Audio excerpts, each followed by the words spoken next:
what's going on? Just finished watching England, Argentina, wraps with the semifinals. Now we got Argentina, Spain this Sunday, World Cup final. And yeah, I just turned the camera on. I'm like, I gotta start recording because there's so much to talk about, especially with the game or at least I just finished watching, which I'm gonna start off with because there's an unbelievable amount of stuff that we have to talk about and go through in this game. Game finished 2-1. England, Argentina, obviously a lot of build up in this game, given the rivalry between these two teams and all that. And, this game from the start, very physical game. You saw it in the opening 10 minutes. There were like 10 fouls within there was a foul flying every minute. Very stop-start in the first, and that's what I felt like for the first half. And it's up until, we get into the second half, not much happened in the first half based off the fact I'm starting and leading with the fact there was, just fouls pretty much. That's the whole story of the first half, just both England and Argentina both trying to make it a physical and scruffy game. And it took until Anthony Gordon at the back post, ball in from Morgan Rogers on a counterattack. And from then on, England go up 1-0. And immediately after, you see Tuchel bring on an extra center back. They switch to a back five. And you look at this game, and if I'm being honest, you cannot look anyone past the manager for this result. And as soon as they switch to a back five, just by too much pressure. This is an Argentinian team that's has won Copa America back to back, a World Cup in between, all that. They've been in these moments. They've won major international tournaments. They've been in semifinals of major tournaments, and this is a team that's going to remain composed, stay in the game. This is a squad with the most experience in the tournament in terms of in these matches. And England just by too much pressure. You saw McAllister hit the post off a header. Another one where Messi, another brilliant ball across, the face of goal. Pickford, another brilliant save. I forget who it was, but another ball from Messi, just floating balls into the box. And I'll get to Messi in a second. But again, it took until Enzo Fernandez from outside the box to beat Pickford. And from then on, England were out of sorts until Messi gets past Jet Sets and Nico O'Reilly, floats the ball towards the back post, finds Lautaro Martinez to send Argentina into a World Cup final. And yeah, just apologize. I'm still a bit under the weather, so my sinuses are still acting up. So that's why you probably hear my voice and me sniffling here or there. But regardless, you have to look at Tuchel for this. I don't understand the decision to switch to a back five with 25 minutes to go. There's still a whole game to be played. And like I said, you were coming up against a team that's not going to panic. And not even just off the experience of this Argentinian team in past tournaments, this tournament, they've been in situations with Cabo Verde, like I said, back and forth game. They couldn't pull away from them. The Egypt game, even the Swiss game to some extent. This is a team that, they remain composed. They know what they're doing. They've trailed from behind before. And they show great resilience. And I praise England's mentality. I praise the squad's mentality. But ultimately, you're against the team in the tournament with the greatest winning mentality out of any squad in this tournament in Argentina. And for Tuchel, it's just a baffling decision. And I don't think most of the England players, I don't think you can look at too many individual performances and say they had a bad game. For me, it solely falls on Tuchel. And I don't see how he can remain as England manager after this result. There's no possible way, because this is probably the greatest ball job we've seen, at least in recent World Cup history, in terms of the expectation. Because if you go on these teams on paper, England, in my opinion, have a better team on paper than Argentina. Not to discredit this Argentina squad any bit, but as I said in the previous video and in my predictions for this matchup, I had England going through just because I believe they had the better individuals. And yeah, at the end of the day, for me, it's on the manager. And we can look at Harry Kane, Jude Bellingham, just didn't show up, I guess, at least for me in the attacking perspective. I think people are going to probably rip into a bit of Jude and Kane, especially just because of given their pedigree. I think on the day today, yeah, sure. Going forward, I don't think neither of them were great, but I think in terms of the defensive assignment, which again, like I said, going back to Tuchel, having to sit in, having to resist, making tackles, winning fouls when they could. I think they did an okay job of that. But again, like I said, it's all on the manager today. for me, in my opinion, of Tuchel and this England team, like Tuchel up until this point has done nothing that I don't believe Southgate would have replicated with England. This is still an England team that came into this tournament as a team with a squad. You look at this squad; this is a squad good enough to win the World Cup. Compared to when Southgate inherited England, he inherited England at a time where a way worse England team, a time where the mood around England, like you hated to watch England, you would just not be up to watch England play, and he took them to a World Cup semifinal up against Croatia, and then 2 Euro finals. And you compare that to when Tuchel inherited a team off the back of that, with the expectation to, take this England team over the line, do what Southgate couldn't in terms of giving them that extra bit of managerial experience, if you will. But in this game, for me, baffling in terms of how you look at this result and how it felt, and you cannot look past the manager for me. Tuchel has to go. And look, the positive of this England team is, this is still a team very young. One thing I will say, though, is Harry Kane. This is just probably his last major international tournament. I believe you'll see him at this level. Who knows? Maybe at the Euros 2 years on, he'll prove me wrong. But just for England, just a disappointing performance on the day. And this Argentinian team, and it's crazy how Messi at 39 years old is still, you could say, the best player in the world. And as I've preached in almost every single video and talk about my World Cup prediction at the beginning of the day, this tournament historically is always dictated by stars. It's dictated by legends. This is the tournament that defines the greatest players who's ever played the game. And star power matters in these games. And Messi here, the level he played out, especially in the second half, just to take over the game. England couldn't get near him. And it's crazy how at 39 he's still weaving in and out of players. And, the end zone, he gets 2 assists, but really is the second assist where he picks up the ball and, gets down the line, floats it back to the back post. And it's just the hunger and desire that this guy plays with still. You see the emotion at the end of the game. He's on his knees and he's celebrating. This is a guy who's won it all, has nothing left to prove, and still he's hungrier than ever to win this thing. And I think it shows in moments, even small things, you saw Nico O'Reilly come on. There's a loose ball and fresh Nico O'Reilly, 21 years old, and Messi just beating him to the ball still. It's, I don't know. You run out of adjectives for this guy. It's incredible.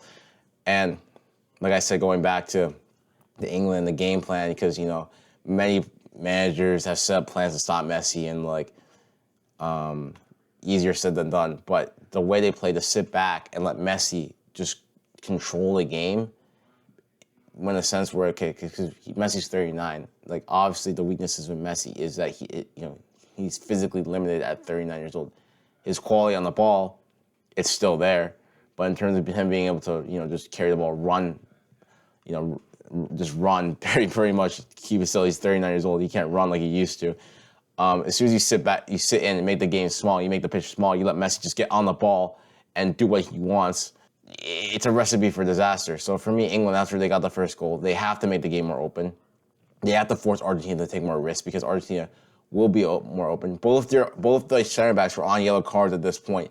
If you can stretch Argentina after this point, there's a good chance you can get one of these 2 sent off. For me, with Tuchel, the decision to go to a back 5, just sit in, absorb pressure, 1-0 against this team, crazy decision. Get Argentina into a final. Yeah, I'm really intrigued to see what the English media is going to be saying, because I think I blame Tuchel a lot for this, but the encompassment of this performance is, for me, the reason why England can't win the World Cup, or they can't win a major international tournament, because whenever they play against a team that I said, is either on level footing or slightly above them, like I said, in the likes of an Argentina, right? It's always an inferior mentality. In a sense, you could say, you could say many England fans were arrogant coming into this game and they thought they were going to win. There's nothing wrong with thinking your team's going to win, but it's, for me, again, the approach. If you drop to a back 5, what does that say to the players? What message does it send? Argentina are a better team than us. And yes, you have to respect Argentina. They are a team that's won, or at least this group of Argentinian players have won 3 major international trophies over the last couple of years. They are the reigning world champions.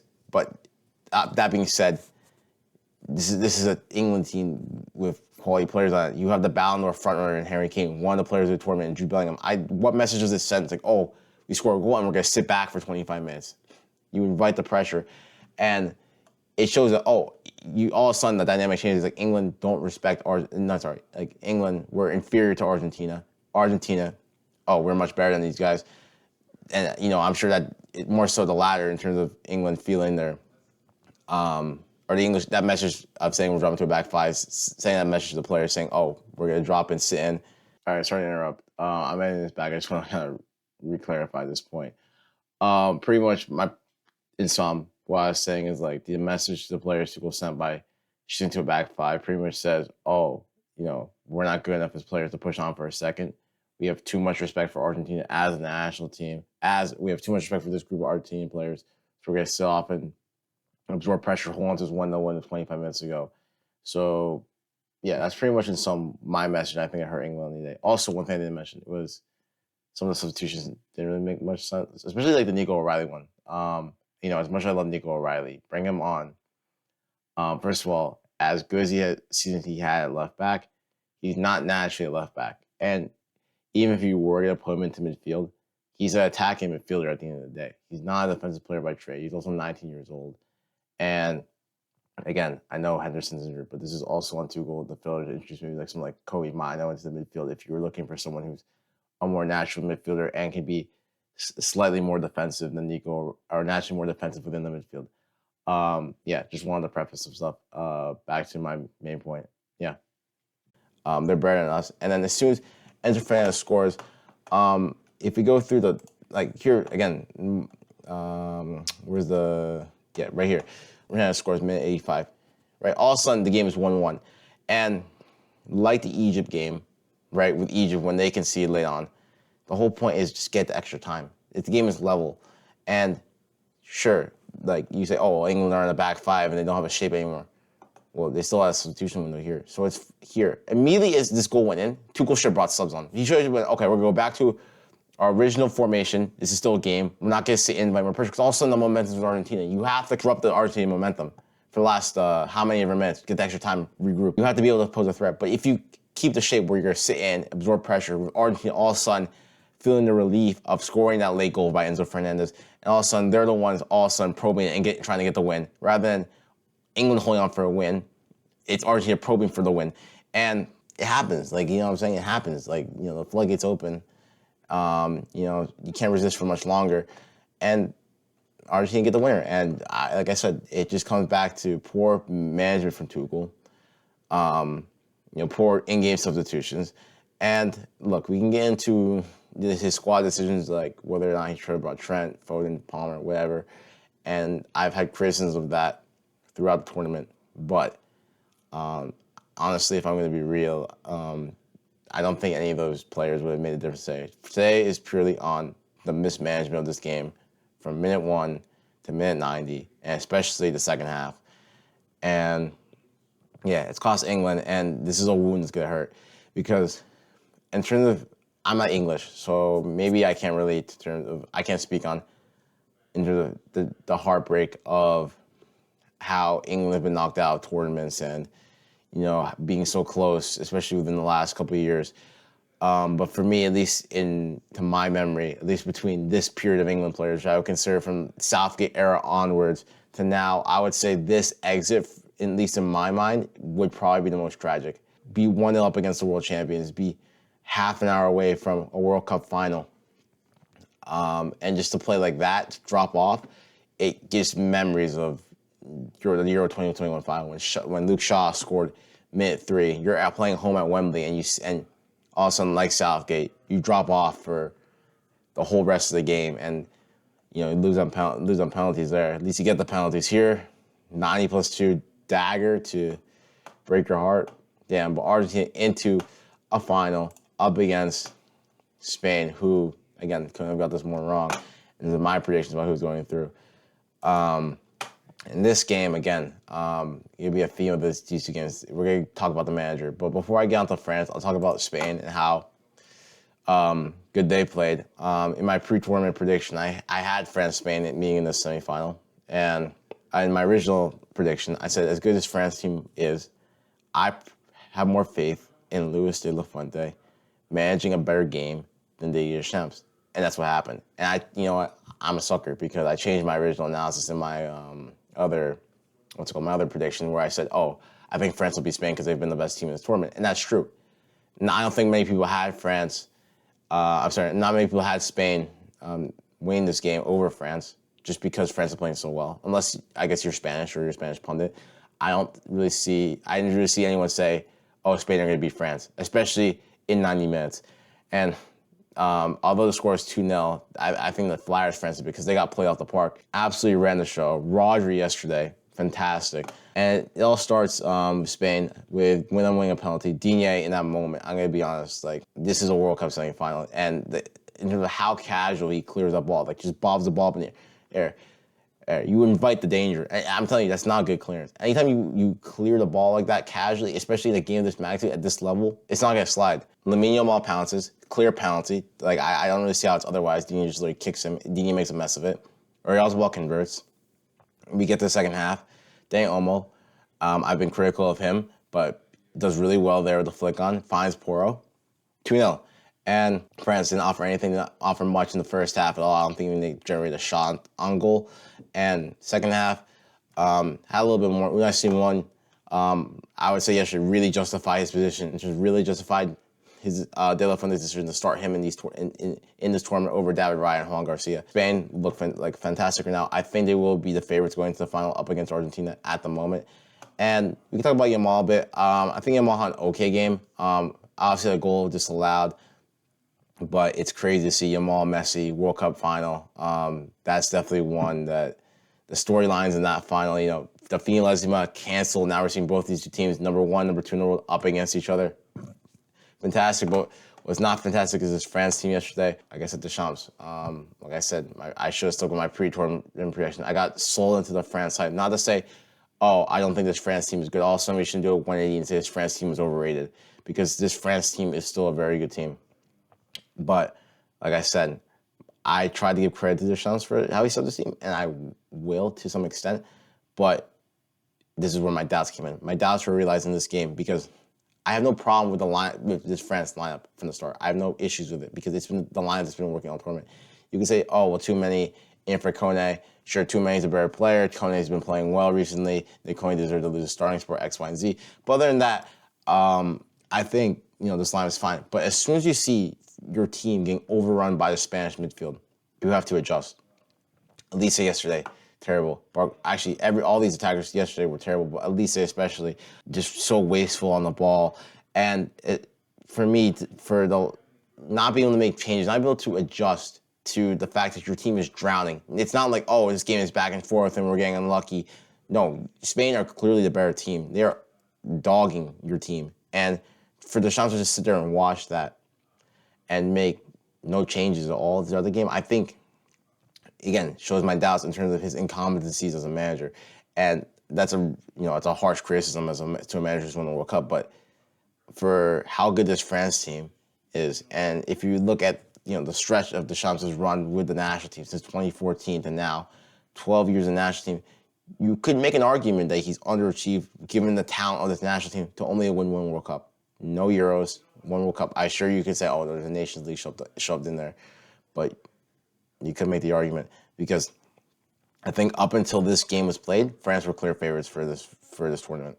Clear. And the way they got outplayed by Spain in this game, I think really is a disappointment to this team. Really disappointment to the potential of this team. And I think Deschamps has made a mess of it. And that's the end of his run with the national team.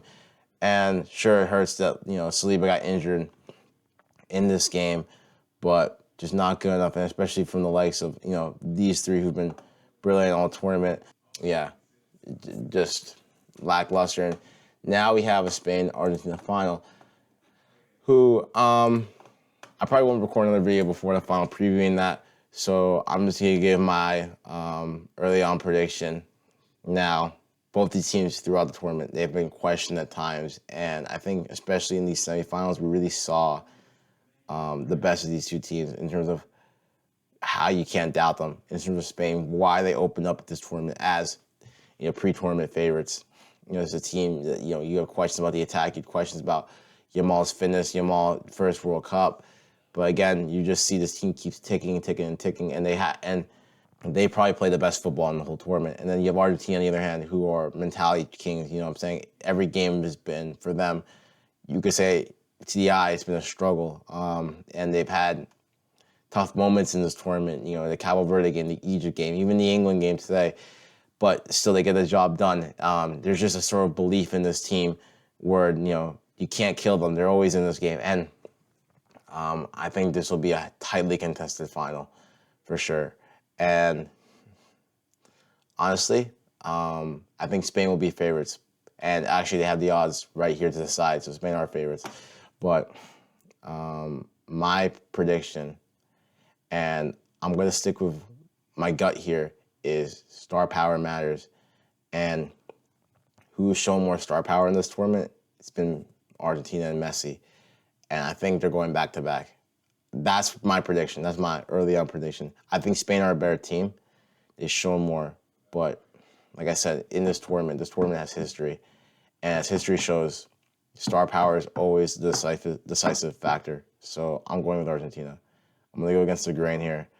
I mean, sure, if Yamal puts on a show in the final, so be it.